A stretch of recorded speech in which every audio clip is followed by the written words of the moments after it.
Tension is the force your muscles experience when they stretch and contract under load. And as I sit here in April of 2024, it's fairly undisputed that tension is one of the key drivers for muscle growth. So whenever you're doing literally anything in the gym in an attempt to build muscle, you need to be considering the extent to which you're maximizing tension. Now, as far as I can tell, there are two common ways that people misunderstand or overlook this key principle that means they ultimately end up making less progress than they should have done. And the first of those is tempo. Now, there is a huge body of science that supports the idea that the eccentric part of any movement is the most important for building muscle. In case you don't know what eccentric is, it's essentially the negative part of the rep. So take a simple example of a bicep curl. The eccentric part of the movement would be when you're lowering the dumbbells towards the floor. If you just think practically about the amount of tension that your muscles would feel if you were to just hold a dumbbell and really slowly drop it down towards the floor, as opposed to if you were to hold a dumbbell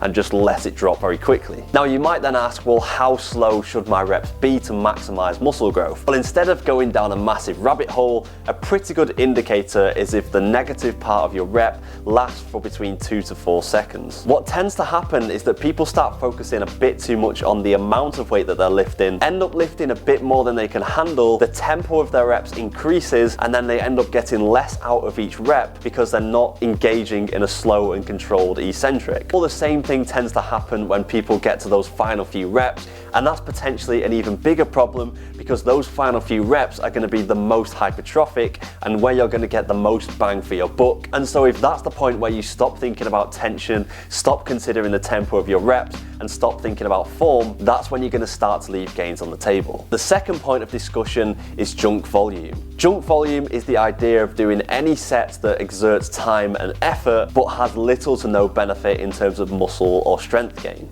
Doing junk volume is a really easy trap to fall into, particularly if you're a beginner or you don't quite know how you should be putting a proper program together or how many sets or reps per week per muscle group you need to be doing. But I'm going to address all that in the next part of this video. So let me break this down into the most key, fundamental, basic principles that you actually need and can go away and implement to avoid falling into the trap of doing junk volume. By far, the most common way that people end up doing junk volume is by programming in too many sets per muscle group per workout. It's simply not the case that the more sets you do in a single workout, the more muscle growth you'll experience. There will of course be a point where you'll start to see diminishing returns, and the key is really knowing at what point that is. Now, there is a decent bit of science to suggest that the point of diminishing returns in terms of training a single muscle group in a single session is after you've done 6 sets. But instead of diving into the details and the nuance, I want to just give you some key practical takeaways. And the important thing here is understanding a rough guide for how many sets you should be doing weekly